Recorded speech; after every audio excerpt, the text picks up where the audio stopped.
2 বছরের মধ্যে মহাখালী গাবতলী সহ 4 টার্মিনাল সরিয়ে ফেলা হবে বলে জানিয়েছেন সড়কমন্ত্রী শেখ রবিউল আলম। সচিবালয়ে এক মতবিনিময় সভায় তিনি আরও বলেন, বাস, মেট্রো, মনোরেলে সমন্বিত যোগাযোগ ব্যবস্থা করতে চায় সরকার। ভাঙা থেকে বরিশাল পর্যন্ত 4 লেন সড়ক নির্মাণে জমি অধিগ্রহণের কাজ চলছে বলেও জানান তিনি।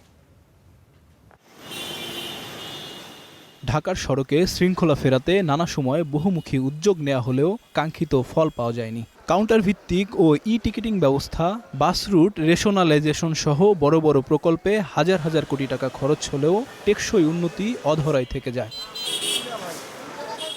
বিএনপি সরকার ক্ষমতায় আসার পরপরই নতুন করে বেশ কিছু উদ্যোগ হাতে নেয়। প্রযুক্তি নির্ভর কিছু উদ্যোগে আশার আলোও দেখাচ্ছে।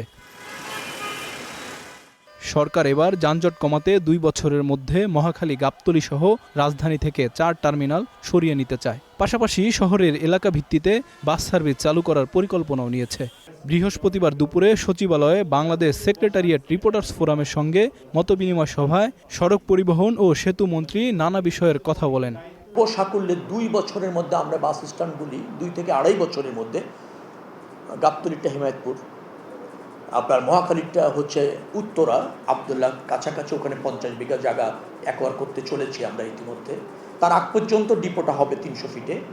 কাজপুরিটা চলে যাবে সায়েদাবাদেরটা, ফুলবাড়ি একটা চলে যাবে কিরানীগঞ্জে, অর্থাৎ এভাবে শিফট হচ্ছে। আমার রেশনাল ভিত্তিতে আমরা রুটগুলি চূড়ান্ত করছি এবং মালিকরা কোন রুটে কোন কোম্পানি করবে সে ব্যাপারেও তারা কিন্তু কাজ করছে। ফরিদপুরের ভাঙা থেকে বরিশাল পর্যন্ত 4 লেন সড়ক করতে জমি অধিগ্রহণের কাজ চলছে। 2 সার্ভিস লেনের মাধ্যমে এই প্রকল্প দ্রুত শেষ করার চেষ্টা চলছে বলেও জানান সড়কমন্ত্রী। কিভাবে দ্রুততম সময়ের মধ্যে জমিটা অধিগ্রহণ করা যায়, ডিপিপি অনুমোদন করা যায়, ডিটেল ডিজাইন চূড়ান্ত করা যায়, অল্প সময়ের মধ্যে সেই জায়গায় আমরা কাজ করছি। ভাঙা থেকে ইতিমধ্যে 28 কিলোমিটার 4 লেন 2 সার্ভিস লেন সহ 6 লেন হবে, এটা চূড়ান্ত। অন্যদিকে দীর্ঘ 16 বছর ধরে নির্মাণাধীন রূপগঞ্জের কায়েতপাড়া ব্রিজ এবং 8 বছর ধরে নির্মাণাধীন ইছাপুরা বালু ব্রিজ পরিদর্শন করেছেন রেলপথ প্রতিমন্ত্রী হাবিবুর রশিদ হাবিব।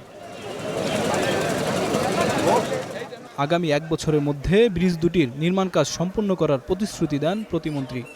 আমরা চাই অসমাপ্ত কাজগুলি সমাপ্ত করে দ্রুত বাস্তবায়ন করে এলাকার মানুষের দুর্ভোগকে লাঘব করতে।